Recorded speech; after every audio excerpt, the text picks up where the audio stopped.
Hey, this is Chuck, and you are listening to Fans with Bands, the podcast where we talk to the fans and the bands they dig about life, music, and whatever the hell else we want to talk about. Today on Fans with Bands, we're talking to Glass Chimera. Check it out. Today's episode is brought to you in part by Fret Rescue. Located in Southeast Michigan, Joe at Fret Rescue has over 17 years of experience as a journeyman luthier. From basic setup to major repairs and restorations, you can put your trust in Fret Rescue. Contact Fret Rescue via email at fretrescue@gmail.com. You can also find them on social media by searching for Fret Rescue, @FERTRESCUE. That's Fret Rescue. Hey, this is Chuck with Fans with Bands, and I'm talking to Scott, Aaryn, and Dom from Glass Chimera. How you guys doing? Doing good, man. Thank you for having us. Yeah, hell yeah. And we've got a fan on, Jared, who actually happens to be in some band from Jackson, Carbon Decoy. Awesome. Fantastic. So I believe, and actually we were just talking before we got started, I think the very first time I experienced Glass Chimera was Fuzz Fest. And it...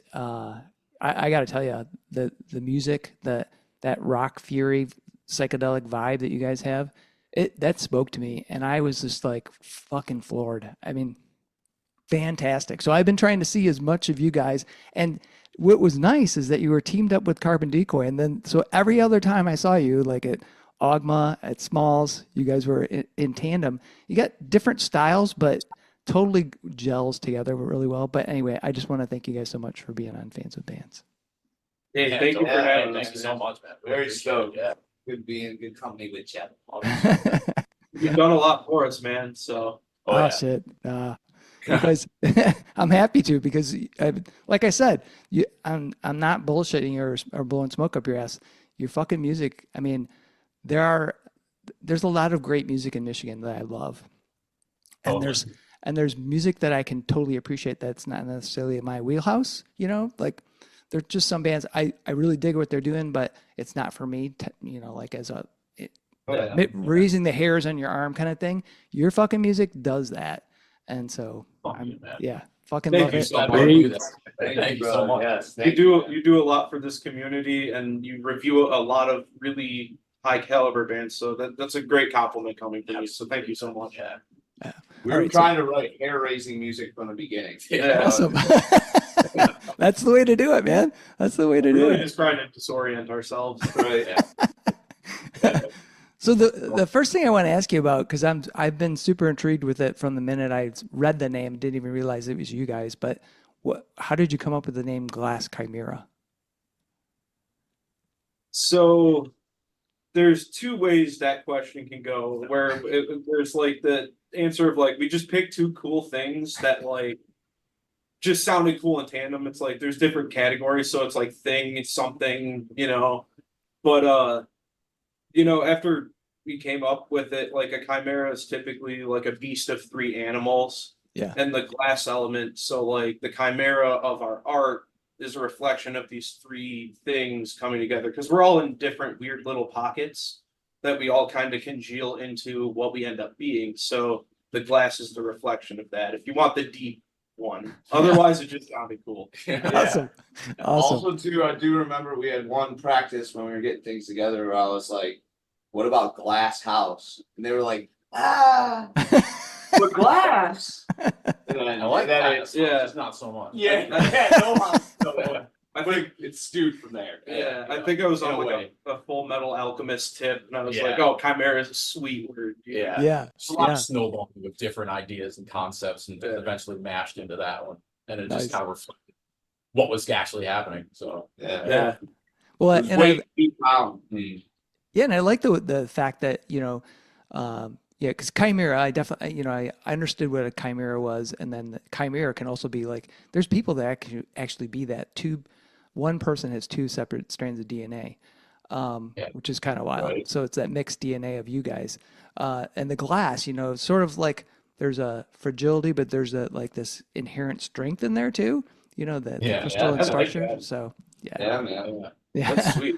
Yeah, Yeah. I've been obviously twisting this in my mind for a while, going, what Yeah. the fuck does this mean? It's got to mean something. Yeah, no, this was meant to do that in a weird way. I guess it fell in our lap in that way. So yeah. Awesome, awesome. So, if I have thoughts of what your music sounds like to me, but if you were gonna explain to somebody that didn't know you from Adam, what the music of Glass Chimera is like, what would you say to them? 75 cobra snakes all in a glass bathtub trying to have a conversation. No, I'm kidding. There is a real brainchild. Aaryn always says, like, what is it? Like, Volta, Like a couple other. Queens of the Stone Age like had a love child with the Mars Volta, and we had the drive of a band like King Gizzard because we're constantly writing. We're flooded in our own process of writing material, and so it's just a lot of stuff like that. But like the whole goal is like also we just want to constantly we like the idea of like constantly subverting expectations to just where you think something's going to go somewhere, we're going to turn left and it's going to be weird. Like, so you just keeping people constantly on their toes. Awesome. So, how did you guys get together? Yeah, wasn't it a band blender? Yeah, just like randomly got together for. I think we were all hanging out because we had this house that we all just hung out in, and Aaryn came up to us one day and he said one of the bands dropped from a band blender, and it was actually Hollow. Yeah, I think it was Edison Hollow dropped from a band blender, and asked if we wanted to put on a show for it, and so we all just kind of like put together a couple of songs, and I think Scotty had some songs already written. Yeah, we were sort of jammed. There was a collective house where we all hung out at, and a lot of bands were out of that house for sure. But yeah, as we managed through like certain different bands and stuff, we just knew we gelled really well together, us three. You know what I mean? So we jammed and stuff, but we didn't really have like a foremost goal at that point. We had like we had like a song and a half at that point. We were because I've known Dom since high school, and then Scott and I obviously before Chimera were in Trigger together. So yeah, just like bringing those two together, I was like, because I knew that they both got it, where it's like I want to make some weird stuff. You know what I mean? And it was just cool. Like I brought two worlds together and made my best friends best friends. That's awesome. Yeah. That's fantastic. So I guess we're a basement band at heart. Yeah. So we broke out. We broke out of the basement. Yeah. There wasn't any like dreams of glory, man. We were just jamming, just trying to make some cool sounds. Yeah. Awesome. That's awesome. So, fans with bands just isn't about me asking questions. We've got Jared, and we also have Paul has joined us. So, Paul, hey, how you doing? What's up, guys? Shout out Moonwreckers. Yo. Moon Boy. What up? Awesome show on Saturday. Freaking blew my mind. That was so good. Thank you, man. It was great hanging out with you, man. Yeah, absolutely. So the soap's amazing, by the way. Yeah, the soap. Everybody What's that comes like that hockey puck smells amazing. Oh yeah, dude, it's so good. I love it. Yeah, I have one of those in here. It's actually over there, and every once in a while I walk in and go, "Man, what is that great smell?" I go, "Oh yeah, it's the Moonwrecker."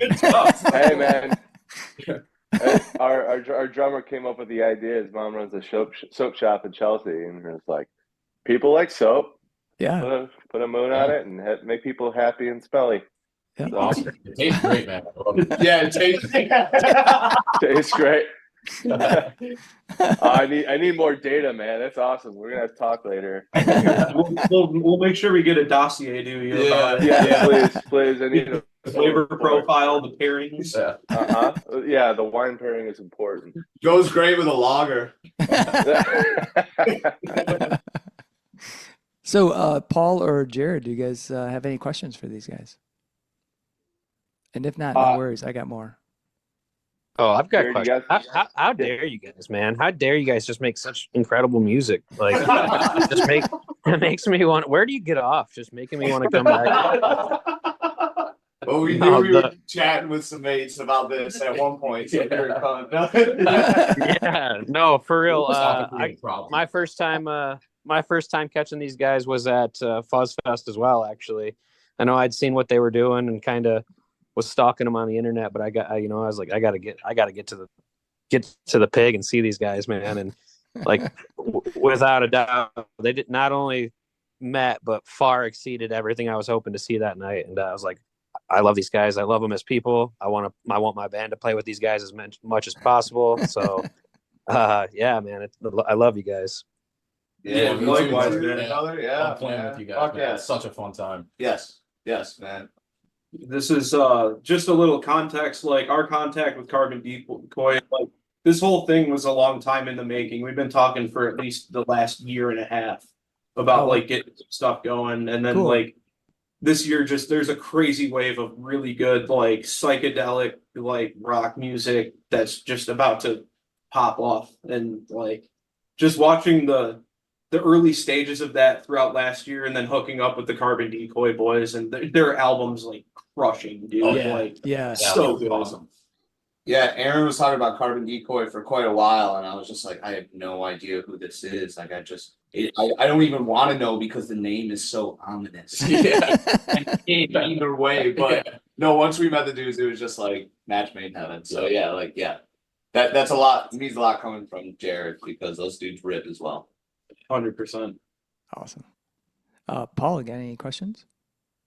No, I wanted to thank you guys for introducing me to this type of music. To be frank, I not really spent much time in the psychedelic rock world, and I've come to find out that's a bummer on my part. It was a lot of fun, and I just wanted to just I guess geek out a little bit with you guys about your musicality, and the musicianship within your group is very, very high and very, very fun to watch, especially with the jumping all over the stage. And it's cool to watch. And I guess one of the things that, because I'm new to it and kind of unfamiliar, like what is the writing process for? Sorry to steal a question, Chuck, maybe. No, it's good. But like, how do you write something like that? Is it start like because it's kind of blues based, a little blues rock based, but then there's just like you said, like left and right turns. Where the hell does that come from? How do you guys do it? So, I mean, we have a couple different ways we tend to go about things.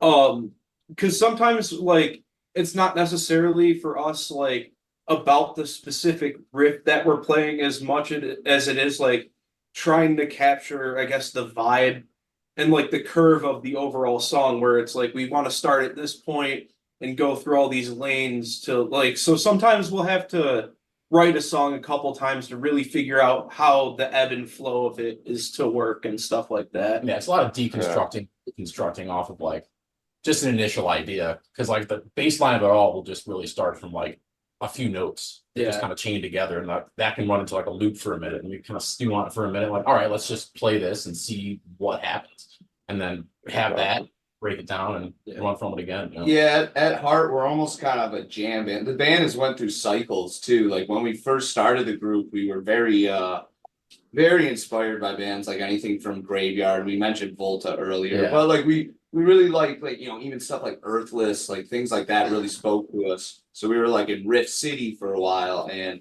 sometimes someone will come in with a skeleton, Don will come in with a riff, Aaryn has an idea of like just a rhythm thing, or I'll bring a skeleton in, but throughout different practices or even that session, if it's flowing that good, could like be written in that time. And then we'll throw it to each other and say, what do you think? Did it sound majestic? Did it sound Gideon?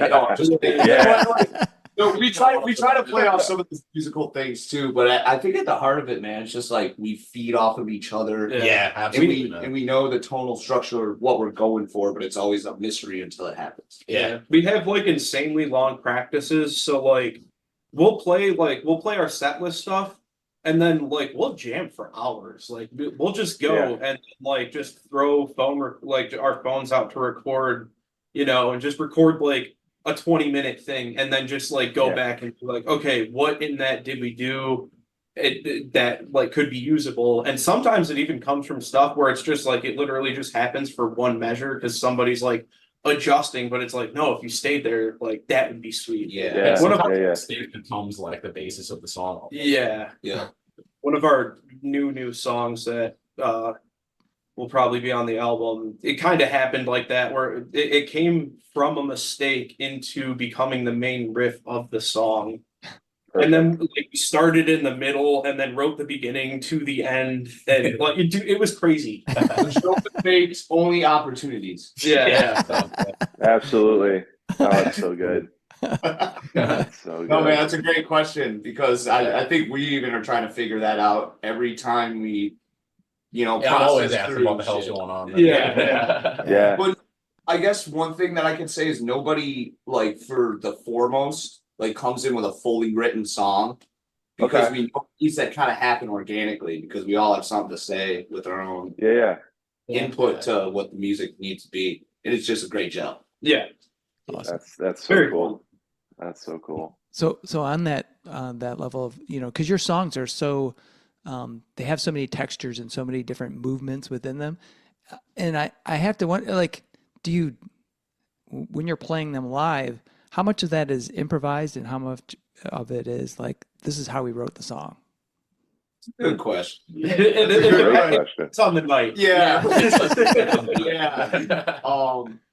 I know when I listened to the Carbon Decoy Fans with Bands earlier, they kind of touched on like when they're playing to a crowd, maybe they might only have two people there. One of the dudes is like the sound dude. Yeah, they might not explore that many things that night. Yeah. I don't know if it works like that with us in that regard, but I know that like when the magic is there that night is when we're really feeding off each other. And I don't know if that comes from like a great sound or maybe we're playing like a really small bar where or whatever it is. But sometimes we just get the spirit in us and like we'll all be come in like on the same wavelength, not to sound like a hippie about it, but like stuff happens and then we just start doing things and then noise happens. So eloquently put. And the majority of the stuff we try to plan out and have like an idea of like, or we got a set list, we got a plan of what we're gonna pack it with, but like there's always an opportunity to like find something, change things up a little bit, throw you that left turn, So when you guys are doing that, like, are you communicating on stage? Like, is there a part where you're like, oh no, I need another 8 bars of this or something, and you extend a part? And like look back at Aaryn. I mean, that's not far off from the truth, but like we have like certain like nods that we can shoot at each other, or like, like if someone's near me, I'll give them a quick shout of like, hey, like what's going on, or like let's run with this a little bit. But yeah, usually we're just kind of going with the flow. Yeah. Sometimes they gotta reel me in, dude, because I just get a little ridiculous. If Aaryn had a third hand, no way. Flipping sticks, he'd be flipping a lasso on me and fucking choking me No out. way, man. I would never have guessed that. But yeah, we just get so excited about playing music together, I think, and then I feel like the music that we've written, it has a freshness to it every time we play it. Yeah, in a way. So it's just like, it's nice to make it electric. We keep each other on our toes. Awesome. No doubt. That's awesome. Hey, we have Earl has joined us. Earl, how you doing? What's up, Earl? What's up, Earl? I thought I saw his name up there. Hey. Come on, boy. That's the boy. You guys hear me? Yeah. Yeah. You're hey. I was doing dishes and I was worried I was late, but I'm glad I'm not. How's it going, guys? You 100% are late. What kind of soap? What kind of soap were you using? I was using Dawn, baby. Hey, let's go. That's right. Okay, hold on. I'm lighting a candle so you guys can see me. Oh, we should have done candle. Yeah. There he is. Power. Hey, if it catches on fire, I got your fire extinguisher right here. All right, come on. Right on. So, I have a question for the band, if I might ask one. Yeah, go for it. Do you guys have any plans for a tour or any out of state excursions soon for 2024? Wow. Ooh. Oh man. I can't speak too articulately, but it is being it's being intrigued upon. I'm inquiring, Nice. doing some for light the email, listener, let's call it. for the listeners later on, I'd like to put on the record that Aaryn is stroking his beard ominously. Yeah. For the record, It's the wizard in me. It's coming out. it's the wizard. I guess whether we like it or not, we're Midwest rockers, so we're gonna have to explore that venture sooner than later. It's gonna come eventually. So Yeah. So we might do a little pocket hit some weekenders. That's kind of what I'm looking at. I really want to get out to Wisconsin. I got a lot of friends out there. We even maybe potentially have talked with a certain Carbon Decoy about maybe doing some light traveling. So Sweet. you never know, but it's definitely something we're looking into. That'd be fantastic. Okay. I'm also super hyped for your guys's well, actually, never mind. I can't say anything. I forgot all about it. I'm sorry. Well, maybe that's a question I can take over. So when are you guys recording music? When is that happening? It already happened. Yeah. So Oh. long time coming. We've been cooking up some madness with a good friend of ours, Jeremy, and we've been laying down some layers and stuff. So we took a certain approach to recording that one, and it was awesome. And also too, with Oxide coming out, there's some lovely stuff for people to visually see and to audio. To piggyback off of that, I guess this is a good time to say we are going to release our Oxide session as a live EP, so people have stuff on Spotify to listen to. Awesome. But we also, we got it. We'll have an EP at some point, and then it's probably going to be an album after that. Nice, fantastic. That's what I was hoping to hear. Beautiful. Because I'm still. I mean, by the time this comes out, the whole Oxide will be out there, so people will already be digging on it. So I'm stoked that that's coming out because I was looking forward to that tomorrow. And I'm very excited. They have a lot of good bands coming out this season, and dude, and the shots look so good. It just looks good they too. Do. You know, those guys are professional. Yeah, they really. You wouldn't believe it. That whole team is 3 people. Really, it's crazy. Wow. 3 people. Yeah. Wow, that's so impressive. Yeah. Yep.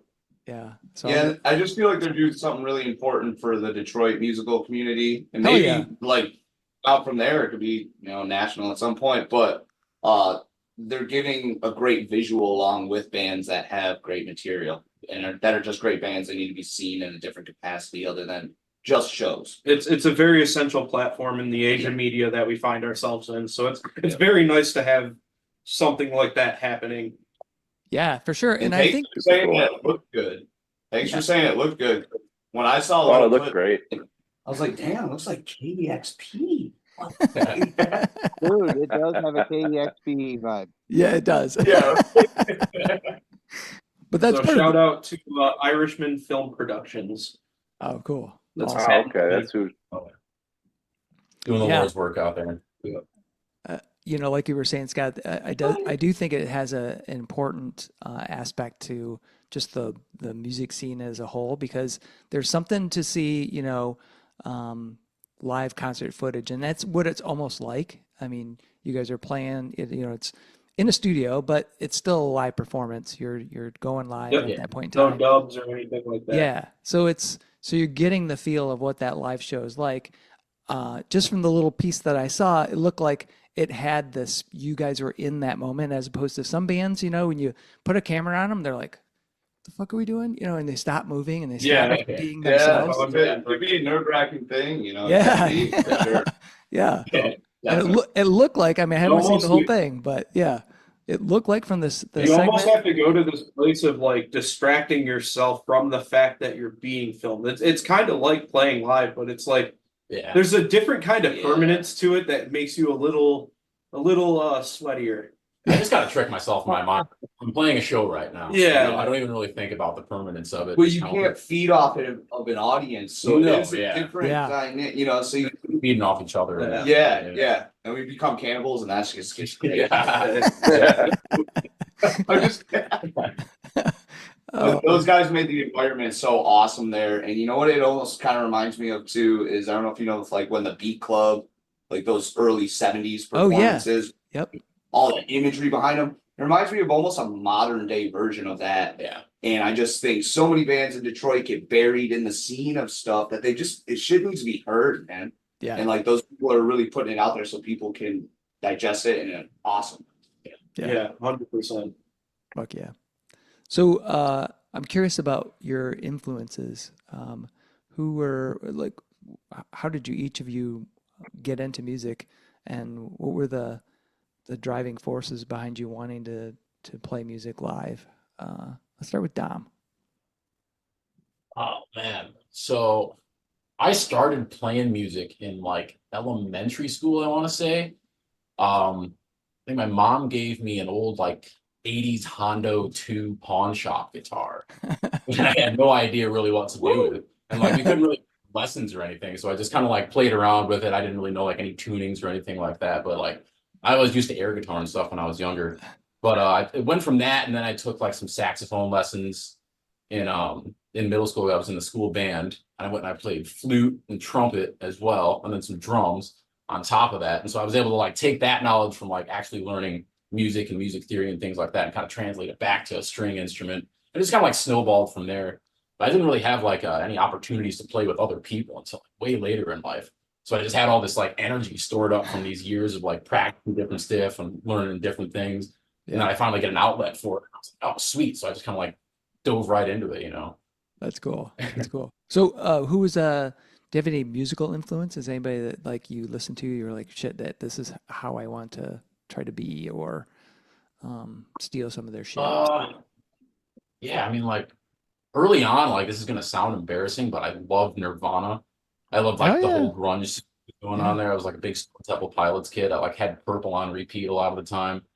I also love like Green Day, like a lot of that punk stuff that was coming out of that late 90s, early 2000s era. And then I got into Tool big time. So that definitely influenced. I love Justin Chancellor and his playing a lot. Yeah. And Queens of the Stone Age as well was a huge influence for me, and Caius. Those were big digs. Hell yeah. I remember I sat down and I learned like the whole first Queens of the Stone Age album on guitar at some point. Oh man, Just awesome. With that. Yeah. Yeah. Queens Yeah, of the Stone those Age. were big points. Josh Homme, worship. Yeah. Fuck yeah. Also Blur. I was a big Blur fan. I love Blur and Gorillaz, Damon Albarn, everything that guy was doing. Awesome. Big influences. Aaryn, how about you? I know we talked about this before, but there could Yeah, be new people listening that don't know. So. Yeah, absolutely.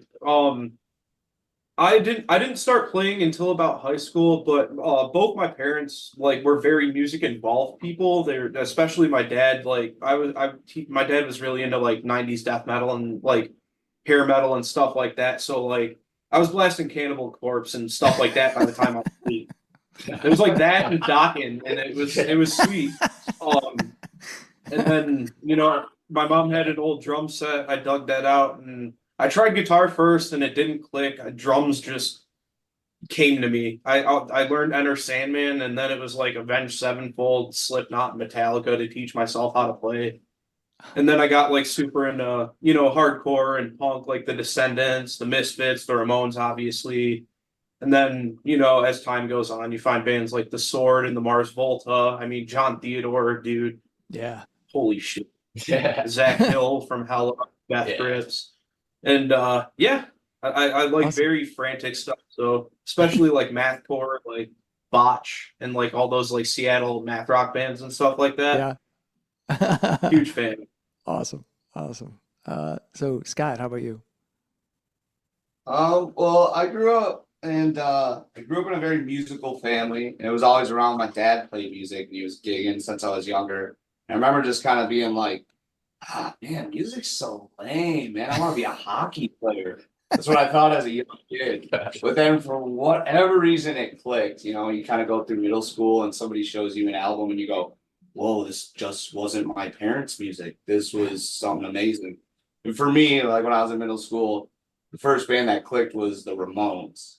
Oh, my dad had a Moonwreckers around, and I just wanted to sound mean like that. I remember he tried to show me a song. I got so upset I threw the guitar, and I was like, I don't know if that was being punk rock or just being a punk. But anyways, so that was one of the first things that like I tried to do, and I kind of put the guitar away because I was like, God damn it, like I don't know if I'm not cut out for this. So anyways, I stuck with it, and I just loved all the Hendrix Cream stuff growing up. That shit just spoke to me as a guitar player. I was just like, oh my God, you can make notes soar like that. You can destroy your instrument on stage and it's okay. And so I got sucked into that. And then throughout all different friends that I met throughout the years and just different scenes of music and stuff, got into jazz fusion-y things. And as I got a little older, I met like different cats, and two of the people I'm going to mention are in Pepper and the Heavy Boys. One of them is Pepper, one of them is Richard, the bass player, but they showed me the band the Mars Volta, and I was familiar with King Crimson. I was familiar with Yes. I kind of got into that prog rock world because of my dad's old albums. Yeah. So when I heard that shit, I was like, what is this? You can make music like this, you can confuse yourself, you can confuse people, but still make people feel something. So it seemed like throughout, after that, like finding stoner metal and doom metal and things like that too, like that spoke to me.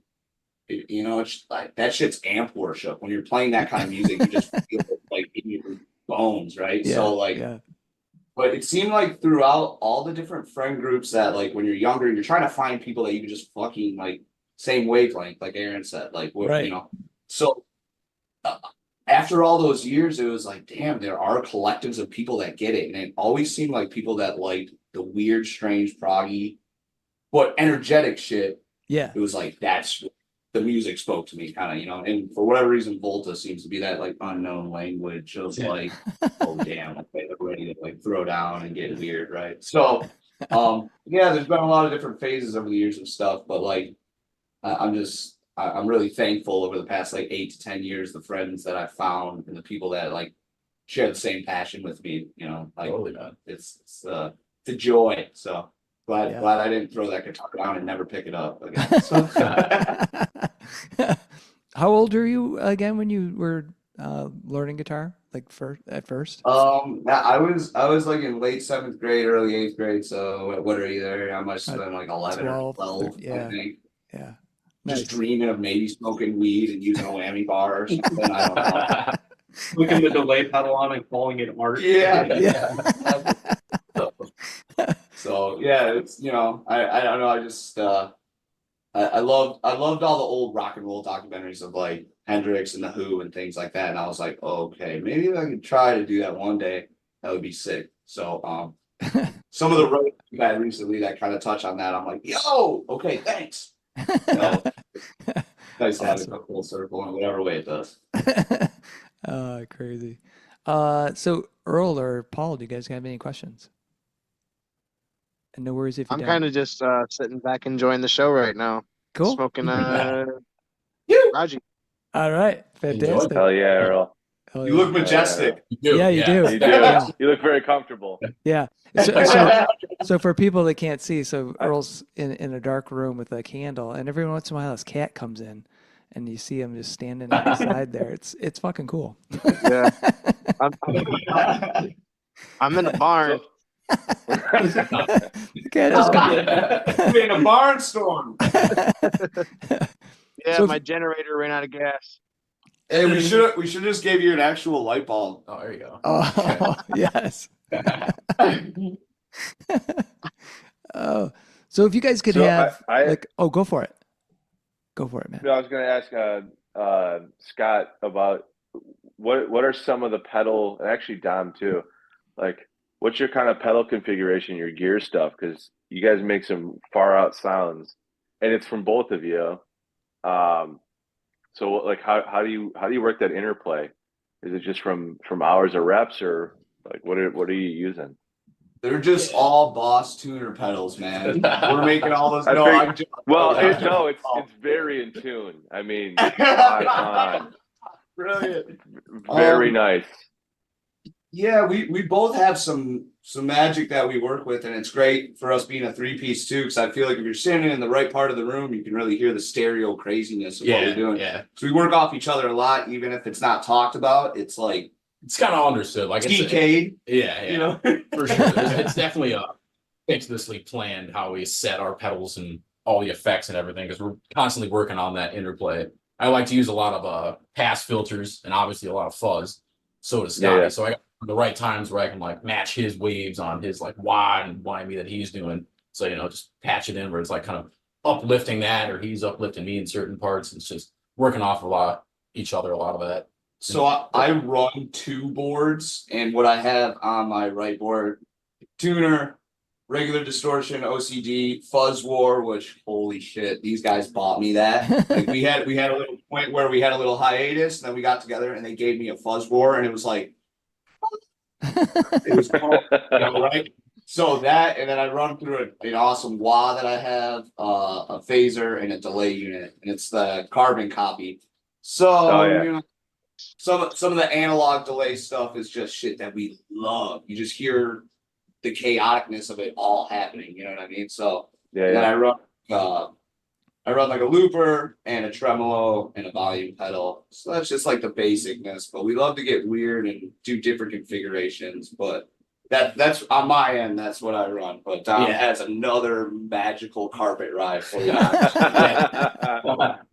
Right now I'm running a Game Changer Audio plasma pedal, I think is what it's called. And that's been with us since the beginning.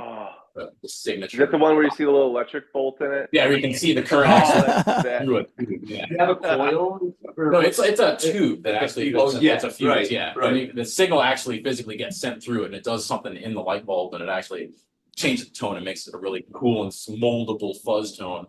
And then I usually run that directly into a high pass, low pass filter, which I can set to oscillate just depending on like whatever the tempo of the song or the set it is that we're playing. So I can like set it a little faster, set it a little slower, and that just gives it a nice slow creeping swell. And then I pass that on into another fuzz actually that can boost the signal a little bit, dirty it up some more, but like not too much. And then that goes into a phaser, which I sometimes switch on. I'll run that on its own. And that's out of the I can't remember what that thing is called, but it's basically like the dark side of the moon in a can. No, That LF. yeah, that thing's awesome. It's a multi effects box, and then I run that into the hologram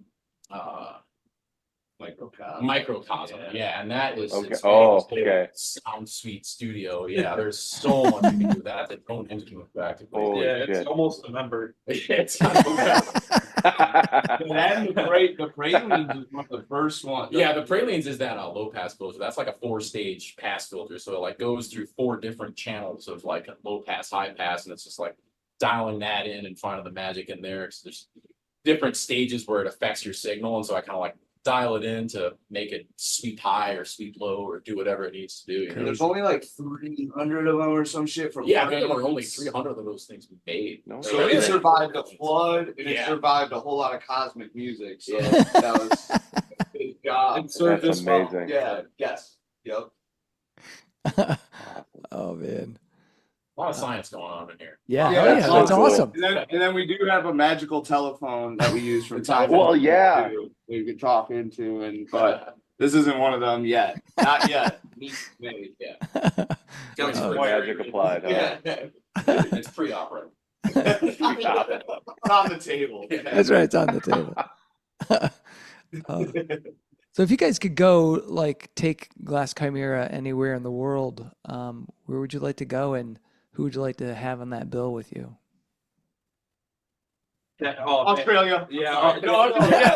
Yeah. Australia for sure. They're on it over there. Yeah, man. Yeah.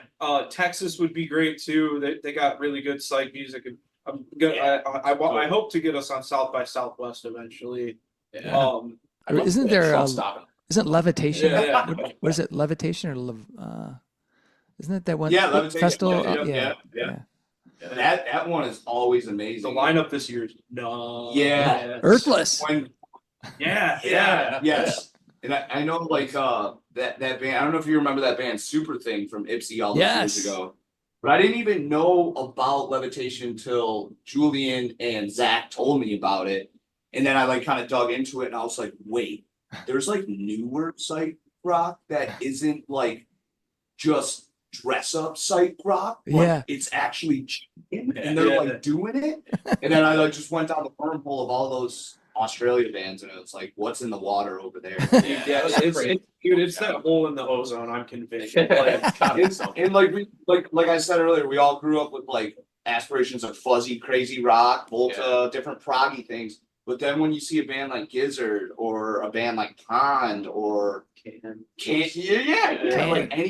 of that stuff, like any of that stuff, you could tell they were taking inspiration from everything around them and then just putting it in the bubble and like having everybody absorb it in that way. And I don't know, we're just addicted to that sort of idea. Isn't there some band? I was just thinking when you were mentioning some of those other psych bands. Is it Shown or I want to say it's a French band. Slit. Yeah. Slipped. Yeah. Dom was slipped. Yeah. Dom turned us on to that. Yeah. Slipped is awesome. Yeah. Super Fuck cool. yeah. Yeah, I remember when I saw that. I was like, I would love to play with those guys. There's one live video where I think they're playing in like a crazy, like it looked like Nico Tesla designed it. Like it's like a warehouse, but it's insane. Yeah, he knows the one.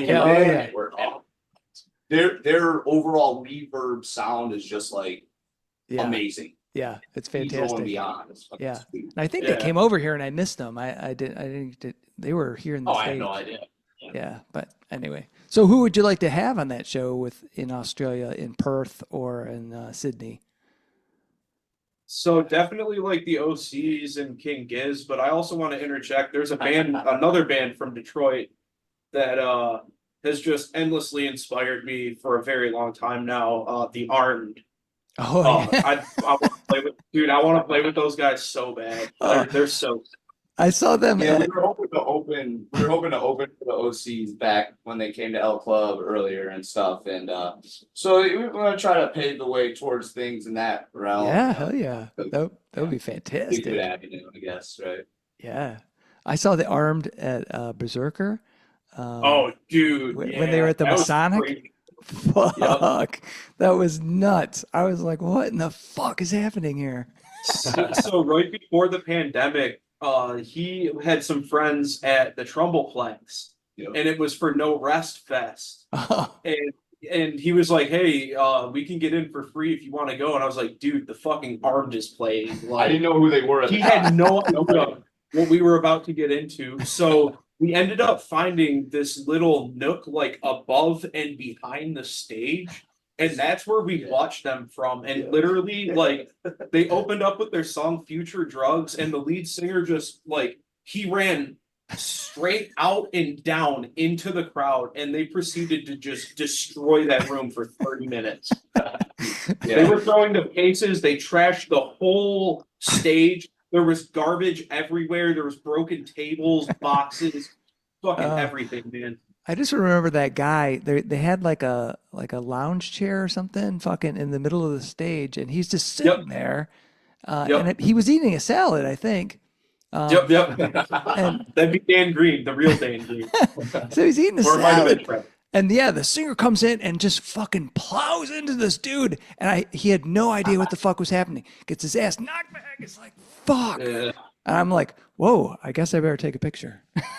It's so good. And like they had this whole like subversion arc where like in their music videos and all of their media, they would pay people to appear as them or have their friends do it. So like they did a Gear Gods interview for a bass breakdown, and I don't know if you're familiar with the Michigan photographer Camera Jesus. Oh yeah.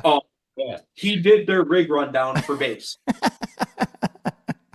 Yeah. Is it, the fuck is his name? Jeff? Fuck, can't remember his real name. But anyway, yeah. Camera Jesus. Oh, that's awesome. Fantastic. Yeah. So, Such a wow. So we asked about the pilgrimage. Do you guys have any like pre-show rituals that you like to do before going on stage? Weed. I stretch a bunch. Yeah, we stretch. We've been trying to get better about stretching as a group beforehand. Yeah. And then when we elect to wear the coats, it's kind of like, all right, it's starting. Like put them on before we all don our instruments and, in my case, sit down and stuff like that. Yeah, it is kind of like those starts in our Yeah. heads in a sense. You know, coats come out like, all right, mentally prepare a little bit, and then they're on, and then we're on. Yeah. And then the thing. Yeah. Yeah, and it seems like a lot of shows open up with a nice ambient little loop or some good feedback. Yeah. So at that point, you get to like maybe rest a little bit. We all look at each other on stage and go like, "All right, boys, let's fucking go."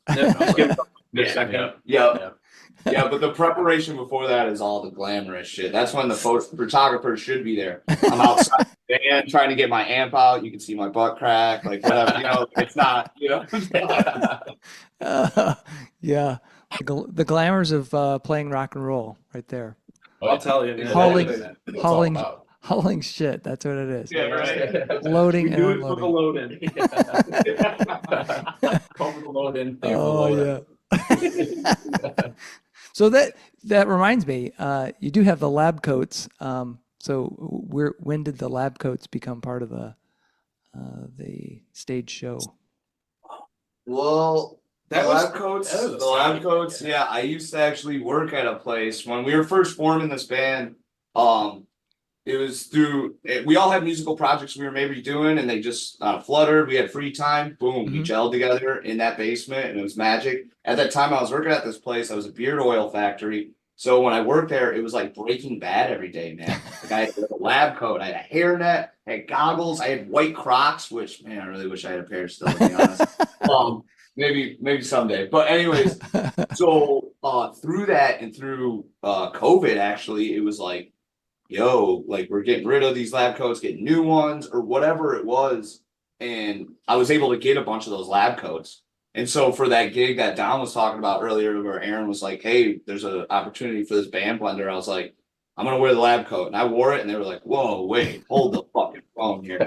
So after that, like I got a couple other ones, and like, yeah, so we started wearing them, and it just seemed to be, like It's you say, it's a sign. We didn't want to commit to like a full gimmick per se, yeah. but we wanted to have this idea of uniformity within our ranks, to if you could say it like that, where it's like we're not necessarily like, it is part of the thing, is like the whole concept is the void staring back. We're not just marionettes on a stage, we're also watching you back, Right. Yeah. and that's where the experiment comes in. It's where the glass comes from. Yeah. So, like, we put the crowd under as much scrutiny as they put us under when we're up there. They might not be as aware. But just the general idea of, having a uniformity between the three of us, Yeah. in reflective of kind of like our approach to what the band ultimately is. And plus, Dr. Dom is Dr. Dom, so we had to don him with a proper doctor uniform. I am a doctor. Yeah, and I do have to say I had the blessing from the beauticians, because we had a mutual friend and band and stuff in cast that I worked with at that place, and I was like, yo, like, what if I wore the coat for the gig? And they're like, we did it one time. Wear the gloves too. Wear the hair. Wear the crowd. I was like, hold on. So it stopped at the coat, So I have to say that band at the time was a great band that was in Detroit at the time. The name was the Beauticians, and I had the blessing from the Beauticians. So Awesome. it was, Awesome. felt Blessing, not stolen. Yeah, that was a blessing. So, Dom, you're seriously a doctor? Oh yeah, I got my medical license in Thailand for $20. Also, so you're like the same way that I am a priest, because I've got my Universal Exactly, Life yeah. Church. Yes. Yes. Fantastic. I trust you, man. The word of God flows through you, I can tell. I do feel the word of God and the hand of God on me quite often, but what can I say? Divinity permeates us all. Yeah. That's right. Well, I was thinking with the lab coats, it also, when you were mentioning the glass, because that's what I thought of too, is like chemistry, that the chemistry of the music. Yeah. So cool. Well, a lot of these things all like, it's for you to interpret, right? But it seemed like for whatever reason what we chose, it's kind of It's almost a self-fulfilling prophecy in some weird way. It's weird sometimes when it's just like I look back and I'm like, oh, okay, brilliant. We exist in this weird uncanny valley of like, is the art imitating life, or like what's going on here? Yeah. Like Right. we're not always 100% in control. Because it is nice when you go see a live band too, and you see whatever that unity is. You know what I mean? It might Yeah. not be through like a lab coat or something like that, but it bring, you know, it was just a thought of bringing us all together, because that's Yeah. what we're trying to do, is create something that's bigger than what any of us Yeah, could do. it's more about the collective than it is the individual. Yeah, 100%. Yeah. Yeah. It seems like over the past couple years, and definitely the past couple months, there's like a little collective and many little collectives around Detroit, but it just seems to maybe be bubbling a little bit bigger in a cool way, because Yeah, that's all for we sure. play with, like every cool band, and every cool band play with us. You know, I don't know. Yeah. 100%. Well, I've been asking people recently because I've been trying to think about it. I've talked to different people, and there's some folks that feel like there's not a, how am I trying to say this? Some people feel like that there isn't a scene, and some people, in my mind, go back to older scenes. So they'll go back to what MC5, or Iggy, or even further back to Motown, and think of that was Detroit. And I'm like, I feel like they're missing the point, because there's so much shit going on right now in Detroit and Lansing. There's just a bunch of pockets everywhere. Yeah, Jackson, Grand Rapids got a great scene. It's like Yep. all these like really great pockets of music. So one of the questions I've been asking is like, how do you feel? Is the music scene for you? Does it feel good? Are there things you wish it were different? Do you want it to be like some fucking Music City, like fucking Nashville? I mean, not Nashville, maybe, but you know what I'm saying? Austin. Yeah, I think it Yeah, I know deserves what you're that. saying. Yeah, I feel like it almost kind of is. And like seeing this on tour really made some things about Detroit very evident for me, is that like, there's the East Coast, you have some bands in Florida, California, and like these little pockets all over the country, but like Detroit in this weird way almost stands on its own, where it's like there's really no room for outside competition. It's very hard for touring bands to come to Detroit and do well here, because we already have such a strong thing that like tends to compete with itself. I mean, every weekend there's at least 10 shows going on at any given place in the Metro Detroit area. Yeah. And it's all very, very different. And I think that's kind of what makes the scene so great. It's just that kind of fierce competition between everybody. It's like you really have to do something outstanding to be, seen and heard in that kind of way, Yeah. And it's just they're just saturated with all these great bands everywhere all the time. Detroit breeds a special type of band that you don't typically see in other places, like especially when you get to places like California, where everybody's just trying to get the record deal and trying to get the radio, where it's like, do you want to be Zeppelin or Papa Roach, essentially is what it comes down to. But like here it's like, we have pioneers like Against the Grain, MC5 back in the day, and these dirty like garage rock bands, and Which R.I.P. Wayne Kramer. yeah, truly. But then you also have like there's a great funk and jazz scene around here. Detroit hardcore is like a pillar of the country's hardcore scene right now. Everything that like Edgemond Printing are doing with like Tied Down Fest, I think that just got announced, but there's a lot of good stuff, man. Yeah. Yeah, I think one thing I think we would like to see as a band, and even just our collective of certain bands that were within our thing, we just want to see everybody play together. Like, we don't want to see it be like so sectored off with certain bands, man, because there's so many amazing bands. Sometimes you wonder, why doesn't that band play with that band? I don't even know how it works sometimes. You know what I mean? Just the way you find yourself in a pocket of stuff. But we really want to break that mold somehow. I don't know how it can be done, but I think we'll play with any. But Well, I am really like passionate about at least the kind of brother bands we've had of late. Anybody from Carbon Decoy, Pepper and the Heavy Boys, the Lucid Furs are super fucking amazing. They've been around for all Solar Drip, man. Solar Drip, those cats from Ipsy, Velvet Snakes and stuff. Cherry Drops on the uprise too, and like Dunamis, Dream Shop. Yes, Dunamis and Dream Shop. It really in Detroit. I mean, this is true anywhere, but like a truer statement couldn't be said about Detroit, where like it really does take a village, and like even the outside of the bands. I mean, people like you, our friend Sydney, who does pictures for us, or fuck yeah. you know, like stuff like that too. It's like we exist in kind of this weird paradigm of our own ecosystem. Yeah. Like I heard all over tour that people like are afraid to come here, not because of the crime or anything, but it's like it is hard to stand out here. It is a crime how good the music is. Yeah. The competition is very stiff. Yeah.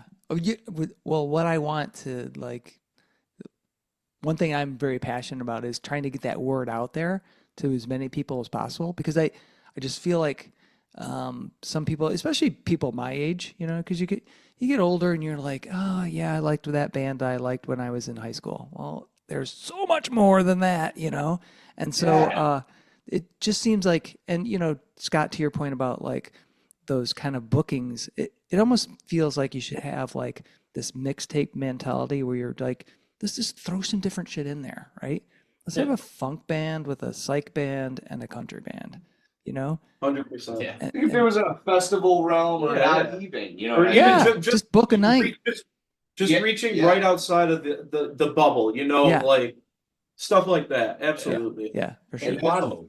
And that's why like with that Oxide Sessions and like those people are just doing something awesome where they're giving people music. Yeah. Maybe you wouldn't have listened to that band, but now it's in front of you and it looks good, sounds amazing, and now you know you're just into it. And like you said too, sometimes people lived in this realm of in the older age, like the radio was pumping some good jams. Fuck yeah. In the late 60s and 70s when things switched over to FM.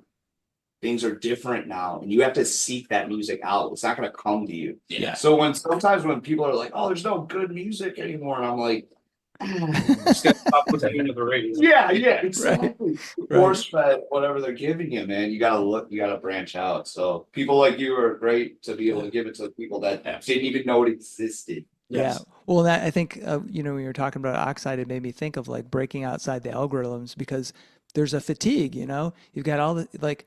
The data mining has gotten to the point where it's like, oh, here's this for you, right? And it's just on, you may have sampled a few things and all of a sudden you're getting all this fucking shit and you're like, what the fuck? I want something else.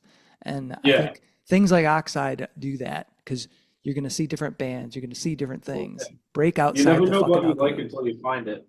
Yeah, fuck yeah. Well, guys, I want to thank you so much for being on Fans with Bands.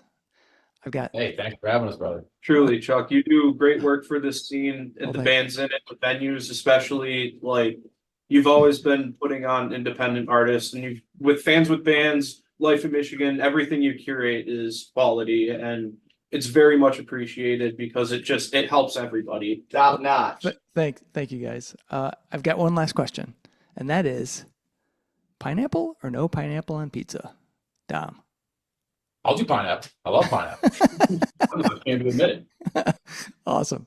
Hey, sweet, let's go. I just want to put on the record before I answer this that he asked this question to Les Claypool. I'm gonna go no pineapple. Awesome. Yeah, I think Les Claypool's answer was like, I see. What kind of pineapple? I'll take some pizza on a pineapple. That's how much I like pineapple. So Awesome. Awesome. Well, guys, thanks again for being on Fans with Bands. Really appreciate it. Thank you for having us, Chuck. Thanks, guys. Cheers. big love, mate. Yeah. See you guys. Thanks everybody. Yeah. See ya. Shout out, homies. Cheers. Love you guys. Love you too, buddy. Big love, mate. Big love. We'll see you soon. Many thanks to Dom, Aaryn, and Scott, as well as fans Jared, Earl, and Paul for joining me on this episode of Fans with Bands. I've got to admit that I love Glass Chimera. I'm blessed with being able to listen to and talk to some phenomenal bands, and Glass Chimera is at the top. They're super dudes that are easy to talk with, and it was a lot of fun to talk with them about their music and get perspectives from Earl, Jared, and Paul, who are also in equally awesome bands, namely Carbon Decoy with Earl and Jared, and Moonwreckers with Paul. The guys in Glass Chimera have a new album coming out very soon.